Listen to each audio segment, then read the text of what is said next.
¿Cómo estás? Hola, muy bien, muy bien. Bueno, me alegro mucho de verte. Aquí Álvaro Cedeño y Álvaro Cedeño les saludan en el episodio 36 de Diálogos con Álvaro Cedeño. Ya tiene pinta de diciembre esto, ¿verdad? Sí, hoy está muy claro. Hay viento en arribita, en las nubes hay viento, muy soleado, muy lindo, muy lindo. Así Sí. es. Yo recuerdo que el año pasado eh, llovió y llovió como hasta el 18 de diciembre. Así que me parece que Ah, este sí. año, este Ujú, año está ujú. secando más temprano. Sí sabes que la función de un huracán es sacarle temperatura al mar, ¿verdad? Un huracán es como una válvula del océano. Entonces lo que hace es que le saca Mm, temperatura al mar. Y a mí me parece que esta temporada de huracanes que fue tan ajá. dramática hizo que le sacaran suficiente temperatura y humedad al mar. Entonces tal vez esa es Sí. una de las razones por las cuales secó temprano, ¿verdad? Yo asumo que Ujú, no van a volver ujú. las lluvias de septiembre y octubre. Sí, sí. Ujú. Muy bien, Ok. muy bien. Y la temperatura que le saca al mar se convierte luego en condensación de vapor y por eso es la cantidad de lluvia. ¿Será eso?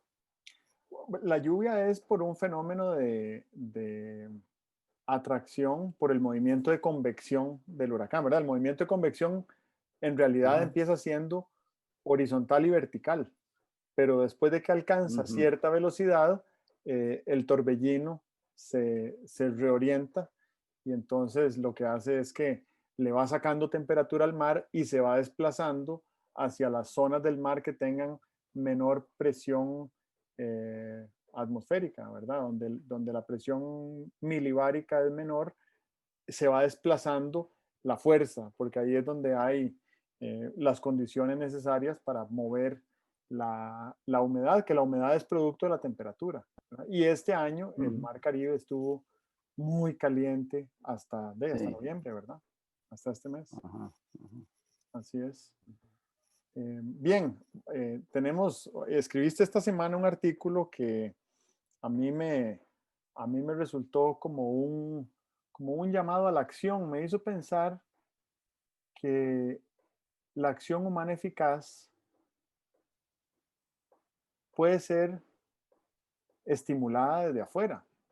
Siempre he creído que la acción humana eficaz es como la inspiración que brota de adentro y tenemos que ser Ajá. capaces de inspirarnos a nosotros mismos y tenemos Mm, que ser capaces de movernos a nosotros mismos y de desarrollar responsabilidad y desarrollar disciplina y desarrollar un sentido como de eh, eh, contribución al bien común. Pero este artículo me pareció que podía ser un manifiesto de acción humana cívica, ¿verdad? De acción cívica.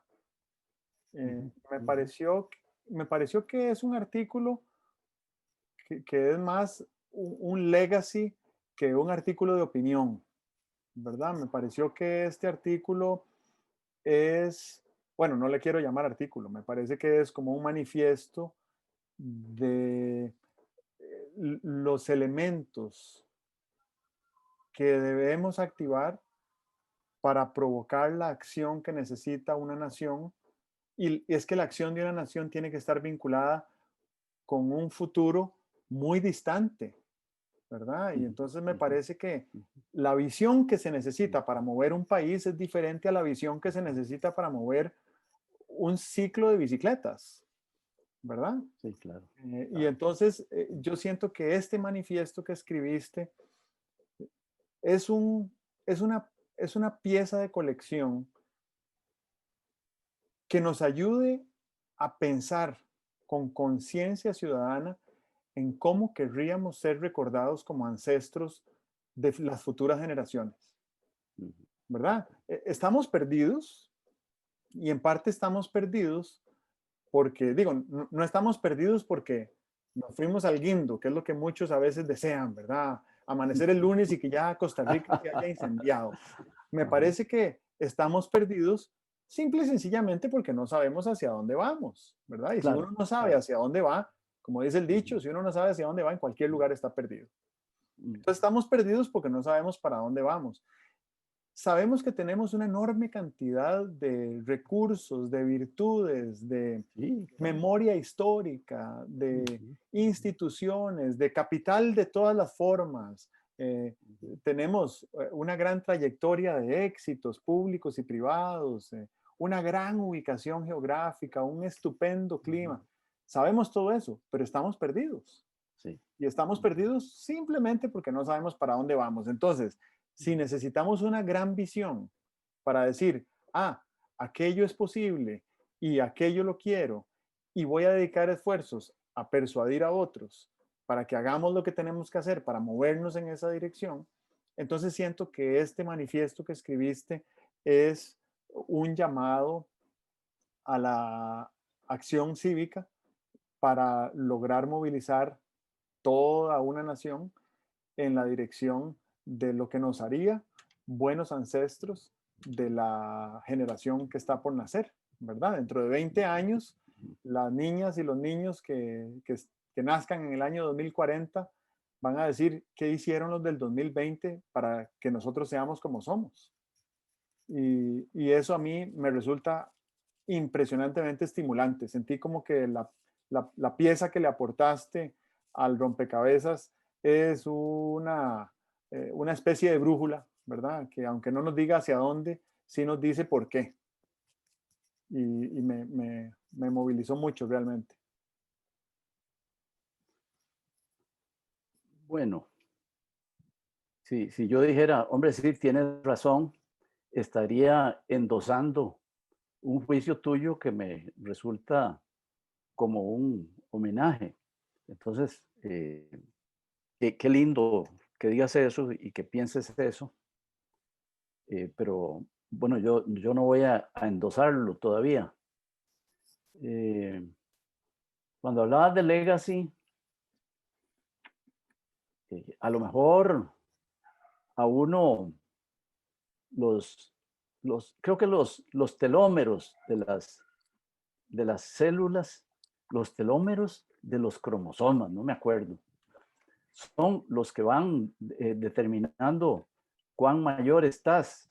Bueno, a lo mejor los telómeros tienen una forma de empezarle a uno a decir, mire, si pensaba dejar algún legado, vaya dejándolo, ¿verdad? Eh, sí, sí, hay un aviso interno que te dice que ya no tienes 20, ni 40, ni 60. Ok, bueno, eso sobre el legado. Y a mí, lo del legado es un tema que me llama mucho la atención desde, desde hace muchos años. Una vez, creo que fue el periódico El Financiero que me invitó a escribir un artículo, por ahí está, sobre dejar huella, ¿verdad? Y entonces lo escribí con todo eh, afán, con todo entusiasmo, a pesar de que tenía muchos años menos de los que tengo en este momento. Vamos a ver, dijiste varias cosas interesantes. Una de las cosas interesantes es, tú dices, siento que a uno los resortes de la acción humana eficaz se le deben mover desde dentro, pero reconozco que hay algunos que se mueven desde fuera. A mí me gusta mucho pensar en términos muy elementales. Eh, hace muchos años, ¿verdad? Cuando eh, la mayor parte de la gente en San José viajaba en bus y teníamos que ir a las paradas de buses y tal y cual. Cuando llovía, se veía la reacción de acción de la gente, ¿verdad? Eh, corrían, buscaban un periódico y se lo ponían en la cabeza. eh, eh, Hacían las filas del bus en los aleros, ¿verdad? No lo hacían en el borde de la acera, etcétera.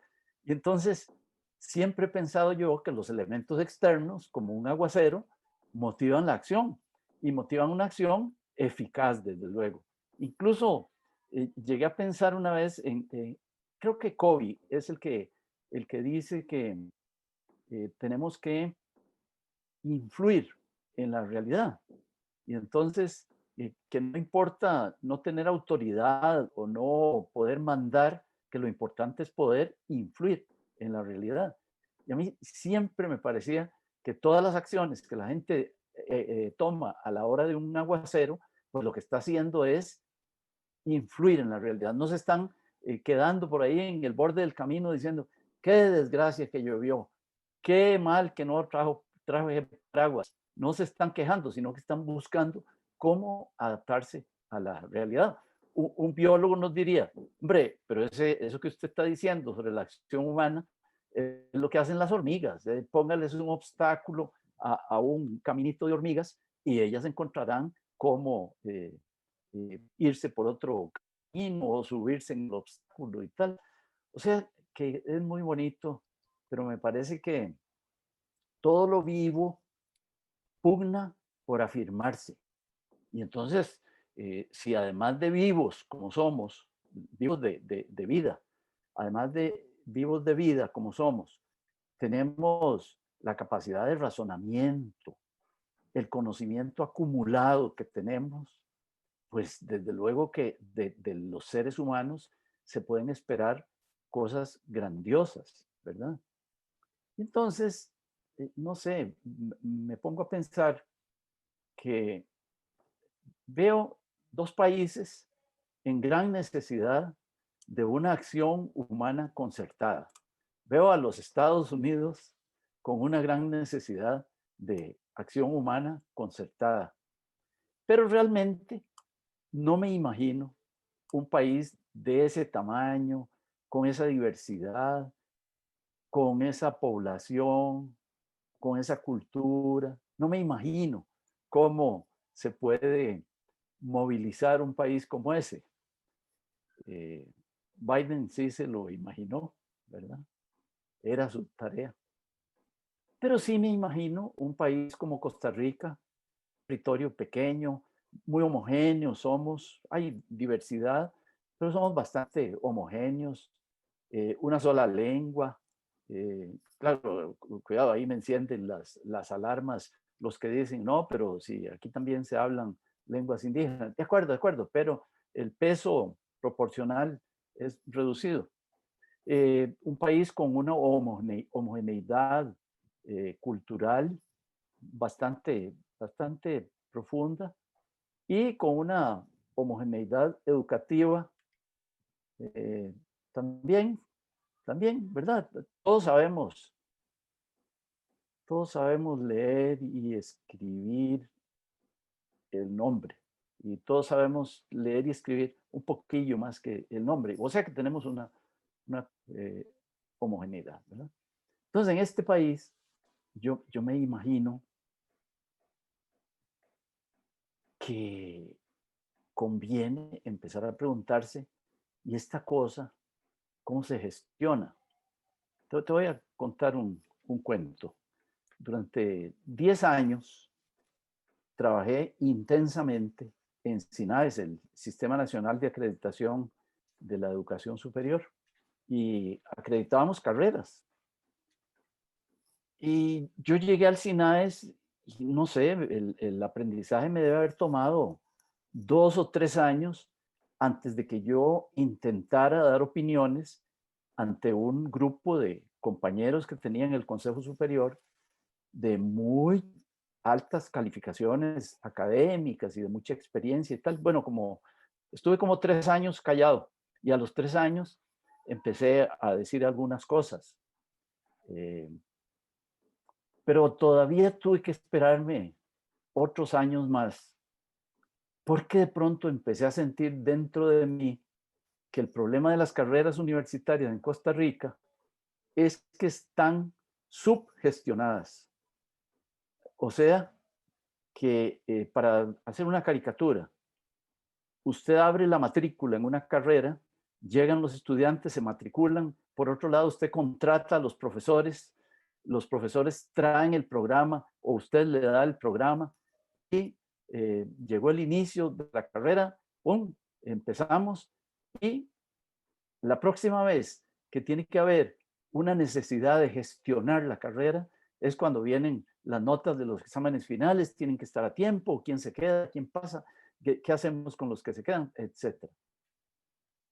Hombre, y dije yo, esto no es todo la gestión que se puede hacer en una carrera. Se tienen que poder hacer más gestiones. Y empecé a pensar, las carreras, en su mayoría, están subgestionadas. Y una vez, hablando con una autoridad, una señora muy experta de una universidad estatal muy importante,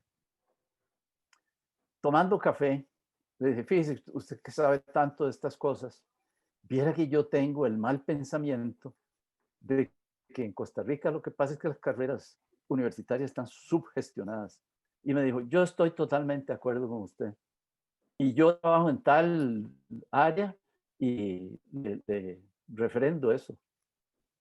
Hombre, yo me pregunto, desde el punto de vista de la acción nacional, concertada, ¿el país está bien gestionado?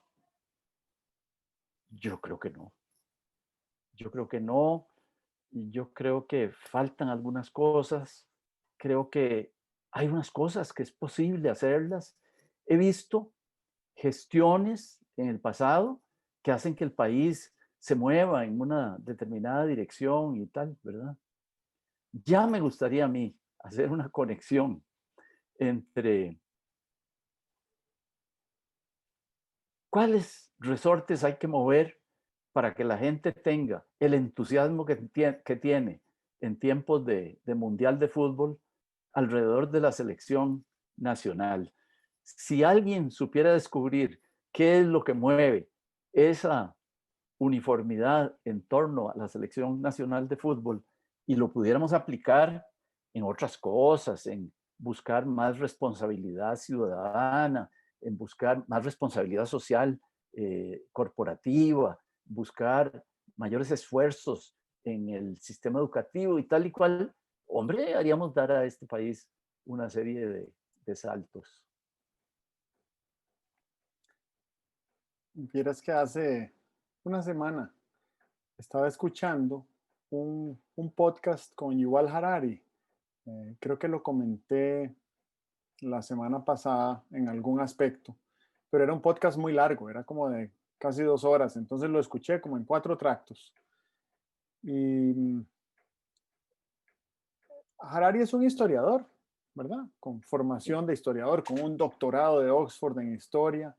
Entonces tiene un mecanismo de pensamiento para analizar la historia que es fascinante verlo en acción, porque él, eh, después de haber contado la historia de lo que él consideraba importante contar, que era la historia del Homo sapiens, Sí. empezó a contar la historia del futuro, utilizando los mismos métodos. Entonces él lo que hace es que tira las escaleras y se sube a ver qué ve. Y entonces le preguntaron que, bueno, que cómo veía él, que iba a evolucionar la humanidad en los próximos años y no sé qué. Dijo él, bueno, vea, partamos de la claridad de que dentro de 200 años no va a haber estados, ¿verdad?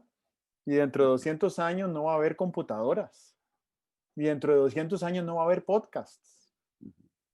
Y dentro de 200 años, y entonces empezó a decir todas las cosas que no iba a haber dentro de 200 años y las fue diciendo poco a poco y uno reflexiona y dice, si no puede ser que en 200 años siga habiendo compus, ¿verdad? No puede ser que dentro de 200 años siga habiendo, este, no sé, teléfonos celulares. Sí. Entonces, cuando él dice que dentro de 200 años no va a haber estados, uno dice, ok, entonces si no va a haber estados, ¿qué va a haber? Y uno está lamentablemente muy condicionado por lo que sabe y por el pasado, Sí, sí, como para imaginarse con libertad y con capacidad de imaginación activa, que dentro de 200 años no tener estado va a ser haber superado grandes barreras y obstáculos que constreñían nuestra libertad de agencia, nuestra capacidad de acción, ¿verdad? Em, Y entonces, en ese vacío que queda después de escuchar a alguien como él decir que dentro de 200 años, bueno, es que además dentro de 200 años no va a estar ninguno de nosotros. Ujú. En ese vacío que queda, uno dice, ah, qué bonito. Entonces, ¿qué podría haber más allá de los estados? ¿Y qué podría haber más allá de las computadoras? ¿Y qué podría haber más allá de los audífonos? ¿Verdad? Y eso a mí me resulta muy estimulante, sobre todo si nos ponemos a pensar que el ser humano, que es una especie social, ha empezado, gracias a la tecnología, a asociarse con tribus que no están geográficamente eh, próximas, ¿verdad? Nos estamos asociando con tribus que, que, que se juntan globalmente. Y entonces, al identificarte dentro de una tribu, te despierta sentido de pertenencia, te despierta sentido de propósito, te despierta cierta armonía. Y, y creo que el origen de los estados, en una fase muy primitiva de la humanidad, era para dar sentido de pertenencia Mm. a una congregación de personas que lo que tenían en común, bueno, sí, rasgos culturales, pero esos rasgos culturales eran dados por la geografía. Y quién sabe cómo era Europa hace 1000 años, ¿verdad? Debe haber habido miles de tribus desperdigadas por todo ese territorio y además eran tribus que la forma como ampliaban su territorio era masacrando al otro o siendo Sí. masacrados y ahí perdían todo su territorio, ¿verdad? O sea, Ujú. la caída del Imperio Romano trajo mucho conflicto armado en Europa. Pero Suiza, en medio de todos esos siglos de confusión y de guerras, ofreció una alternativa y la alternativa fue hagamos pactos con tribus geográficamente cercanas para defendernos entre nosotros de cualquier agresor. Y entonces así se fue formando la Confederación Suiza. Eran cantones que se fueron sumando a un núcleo de 3 cantones que empezó a crecer hacia la periferia de ese núcleo y pues 800 años después, Suiza sigue siendo un modelo ejemplar de organización ciudadana, ¿no? Claro, Es una organización claro. impresionante cómo funciona Suiza. Eh, y a pesar de esa organización y de esas alianzas, además han sido capaces de preservar las diferencias culturales de esas tribus que se Claro. fueron Ujú, sumando ujú, a la sí, Confederación. Entonces está la Suiza alemana, ujú, donde se habla alemán, y sí, además un alemán montañés, ¿verdad? Difícil de entender. Después está la Suiza italiana, donde todo es en italiano, todo se habla italiano, y está la Suiza francesa, y está la Suiza eh, romanji, ¿verdad? Que es otra tribu que había dentro de Suiza, que tiene su propio idioma, y ese idioma está representado hasta en los billetes, ¿verdad? ujú, Pero es una minoría y ellos han sabido preservar esa minoría, respetándola, como parte de un pacto, no es un pacto de no agresión, sino de un pacto de defensa contra cualquier agresor. ujú. La Unión Europea es otro ejemplo de organización eh, superlativo, ¿verdad?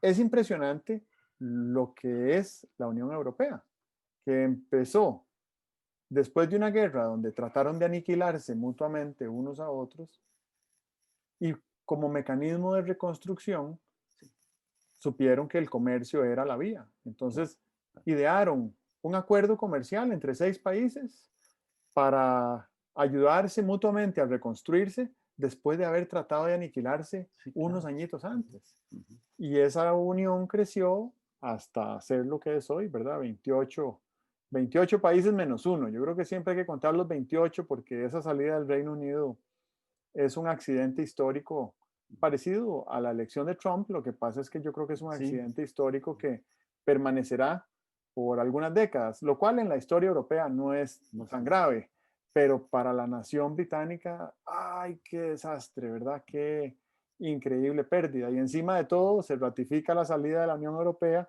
se viene la pandemia y el comercio, que es la vía para sostenerse a flote, la Unión Europea, el Reino Unido no lo tiene con la Unión Ujú. Europea, ¿verdad? Un desastre. Entonces, digamos,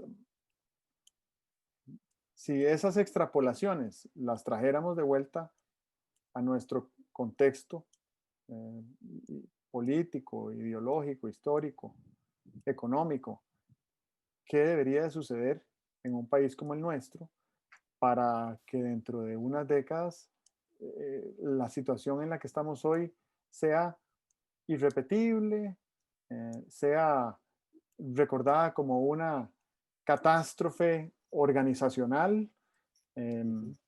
y, y eso, ¿verdad? ¿Cómo hacemos para Ok. que esta buena crisis la aprovechemos Ujú. lo mejor posible? Bueno, la voy a aceptar como pregunta, sobre todo por lo sencilla que es.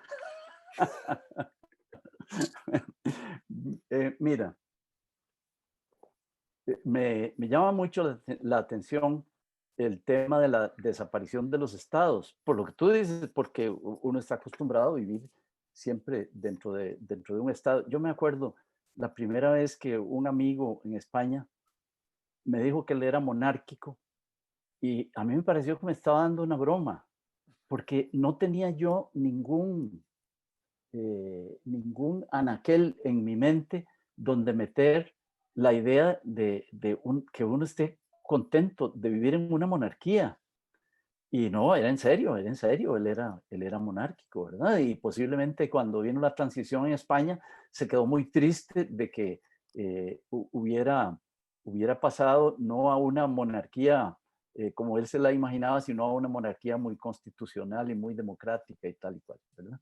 Bueno, eh, ¿qué podría sustituir al Estado? Y entonces, a mí hace un tiempillo, escribiendo un papel por ahí que todavía no se ha publicado, pero que se va a publicar, pensaba en un concepto bien interesante, que es el concepto de órdenes espontáneos.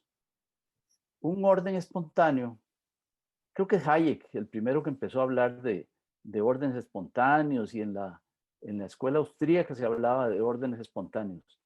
Es una forma de organización donde nadie tiene el poder como para influir en la organización y todos tenemos la necesidad de estar vinculados a esa organización y obtenemos beneficios de estar vinculados a esa organización.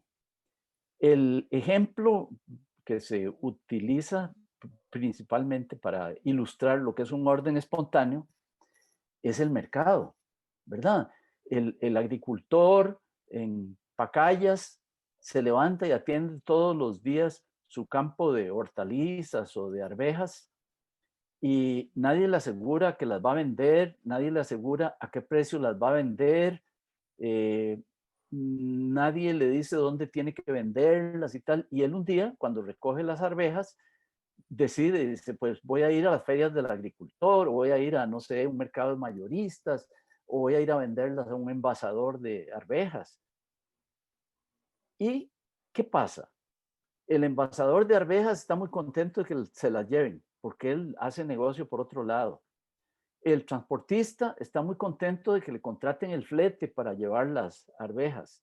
Y cuando el agricultor de arvejas cobra su dinerito, va a una tienda y compra ropa para su mujer y sus hijos. Y el tendero está muy contento. Nadie le dijo al tendero que hoy iba a llegar ese agricultor a comprarle eso, pero él se preparó desde hacía meses y tenía ahí un inventario y tal. O sea, todos, sin influir ninguno dramáticamente en el asunto, están participando y saliendo beneficiados. Ve qué bonito. Bueno, es un orden espontáneo. Entonces yo pienso, y no sé cómo se armaría esto, en algo que es lo siguiente. Ve, la solidaridad